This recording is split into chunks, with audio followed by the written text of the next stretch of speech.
Hello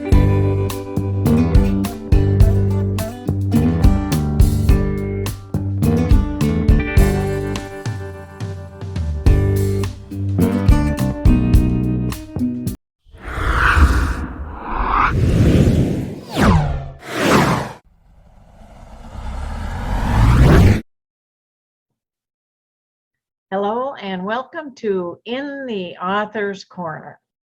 I'm Nadia Jordana. Today I have the pleasure of having with me on the show three gentlemen, pastors, who have collectively written a book titled Behind the Pulpit. Let's go meet them and learn more about this exciting new book.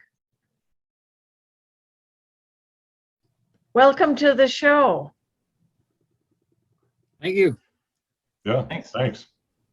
Good to be here. What we'll have here, you three gentlemen, to introduce yourselves one at a time, starting with you, Pastor Eigenfeld. Hi, I am Roger Eigenfeld. I was the senior pastor of St. Andrew's Lutheran Church in Mahtomedi, Minnesota, for 33 years, beginning in 1972 and then continuing until 2005. After that, I became the senior pastor of St. Luke's Lutheran Church in Middleton, Wisconsin, and retired in 2018. And Paul. Paul Harrington. Served two congregations really in my ministry. The first one was in Detroit, Michigan, Pontiac, Michigan from 1972 to 1980. In 1980, we moved to Apple Valley and founded what became Shepherd of the Valley Lutheran Church. I was there as senior pastor from 1980 to 2007, and then from 2007 to 2013, I was pastor emeritus. Loved every minute of it, great congregation, and many, many fond memories. Dwayne Patesnik. Thanks, Nadia. I worked with both of these guys over the years. In 1978, I came on the staff at St. Andrew's where Roger was the senior pastor. And I was there for 13 years and went to seminary at the same time. I became a pastor and then was called, my first call, to Shepherd of the Valley Lutheran Church in Apple Valley, where Paul Harrington was the pastor. And I worked with him until he retired. And then I worked a few more years there and just retired 2 years ago after spending 27 years at Shepherd of the Valley.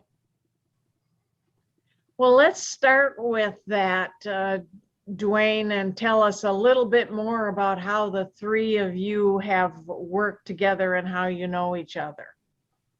Yes, the book came about, Behind the Pulpit is the name of the book. It came about because I had worked with both of these guys, and they are charismatic, tremendous pastors.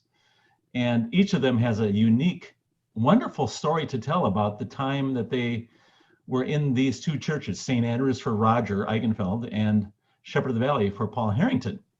And I had the unique position of working with both of them as they took these congregations from either a small congregation, in the case of St. Andrew's, to a mega church, or in Paul's case, from zero to a mega church. And I think that's kind of a unique thing. And so shortly after I retired, just before the pandemic, I had been in contact with both Roger and Paul. We were passing some things back and forth about Robert Schuller, actually, is what it was, and the Crystal Cathedral. And they wrote me back in their emails, and I realized, hey, these two guys, not only are they great pastors and have amazing stories, but they're also wonderful writers. And I thought, what if we collaborated on a book where they were able to tell their stories about these two congregations and their ministries there. And then I would sort of add my own 2 cents worth here and there throughout the book, kind of correcting anything that they might say, or just adding some information about them. The other reason I wanted to do a couple other reasons I wanted to do this book and ask them to do it. One is because their stories hadn't been shared before, but also because these are mega churches. And I think a lot of times mega churches get a bad name, get a bad rap. And I kind of wanted to set this record straight on that a little bit. So I asked them if they would be willing to collaborate on this book, and they both said yes. And so over the next year, as the pandemic hit in March of 2020, we began this book, and we finished writing it on New Year's Day of 2021. So it was quite a project of putting this all together. And it's been a lot of fun all the way through. Yep, you bet. It sounds like it was a tremendously rewarding project. Roger, perhaps you could tell us what do you feel was your plan for what the audience and the readers will get out of this book? Well, actually, Nadia, it was sort of developing, I think, as the time went on. And Dwayne did an excellent job of laying out the sort of the plan. And as it developed, we could begin to see that there's obviously a story of our call. How in the world did we get into the ministry to begin with? So there's that side of it. But also, how do you take a congregation from where it is to where it could possibly be and possibly go?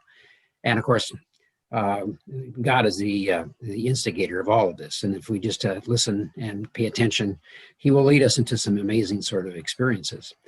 But I think there's a number of readers, I think, who might find this to be interesting. Obviously, those who are members and visitors at St. Andrews or Shepherd of the Valley, I think they're going to find some really, really interesting notes here and memories that will be jogged in their own heads. But also, I think as the book came into life, there are some learnings that Paul and I shared about how in the world do you grow a church? How in the world do you minister in a developing situation? So I think there was that whole element of pastors out there and lay leaders who might find some interesting kind of gems here where they can kind of take and move into the future with. And Paul, my question to you would be, is your audience primarily members of the clergy then, or would someone like me, who's just an average person, who I am familiar with St. Andrews, I haven't been to Shepherd of the Valley, be interested also in what's in this book? Yeah, Nadia, great question. And we did talk about that. I think that I've always said, I think anybody who has even a passing interest in the church, this isn't just for clergy, although I think clergy would find it very valuable because we are really speaking to that profession. But it's more than that. There's, as Roger just alluded to, there are stories and illustrations and examples, and we talk about things that worked well, things that didn't. And it wasn't just about church growth. I think we were doing good ministry, and the result of that was church growth, probably more than we even anticipated. There's an old line, churches grow because of love, leadership, and location. I think we had those things all in our favor. But to answer your question, I think that, as I said, anybody who has any love for the church, any interest in the church, even somebody who might be cynical about the church might find it interesting. And as Pastor Dwayne alluded to, bigger churches sometimes do get criticized, or they're I don't know what for what reason, but it's been, I think, for both of us, a very positive experience. And I think the members of the church would say this has been a very significant part of their spiritual growth, to be a part of these two communities of faith. Is there something else that I haven't asked that one of you would like to tell us about with regard to this book? Sure, Nadia. I'll talk a little bit about this book. Here's a copy. It's called Behind the Pulpit. 3 seasoned Lutheran pastors share their megachurch stories. I mean, wonderful cover on that. But one of the things I wanted to talk about, one of the other reasons that this book was written, at least from my point of view, is that in working with both of these guys, one of the things I discovered is that their styles are kind of different. There's a number of things they're alike on as leaders, and they were senior pastors, of course, so they were the head honchos at these churches, you might say.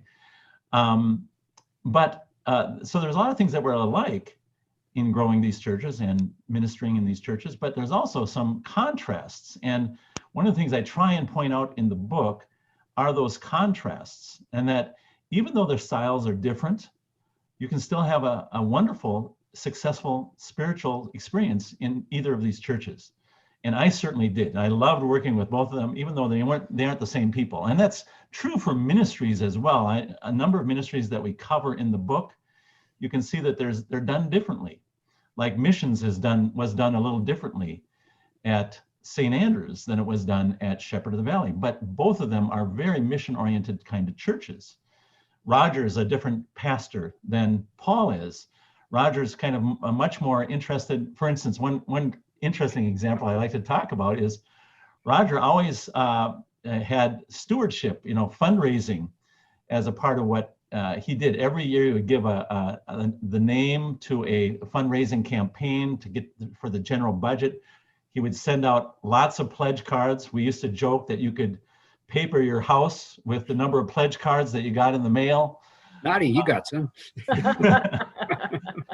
And on the other hand, Paul, who also is very interested in stewardship and is very adept at that because he's run many stewardship campaigns, but he did it in a different kind of style, more of a general stewardship kind of approach. And so I think these contrasting approaches would be very interesting for people to read about. I'm interested, before we close out, were there any surprises, Paul or Roger? Were there any surprises in this as you went through this book project? I was just going to say, I wouldn't necessarily say surprises, but one thing that I really found interesting was that Dwayne is very observant. He really is an observer of both of our ministries and did such a nice job of weaving these two storylines together. And I think that adds a lot to the book and gives it a certain depth and a certain quality. And in fact, I think Roger and I would agree that the book had never been written if it hadn't been for Dwayne. So I want to be sure we get a kudo in there for him. I think the thing also is that when we began this whole thing, it looked like, oh my gosh, what in the world did we get into? We said yes to Dwayne, and it's impossible to say no to Dwayne, so that we were sort of stuck. But it actually turned out to be a lot of fun. And I know my kids are interested, like, when's the book coming out? Are we in it? Yeah. And that's sort of the question. But it was a lot of fun, Well, gentlemen, our time is up, but I can definitely say I, for one, want a copy of the book because I have a very dear friend, not in the state of Minnesota, who I will gift him a copy. He's starting a church in another state, but he'll have a copy. So that's great. You've got your first copy sold already. I hope the first one. Thank you very much for being on the show today. Thank you, Nadia. Thank you. Thank you.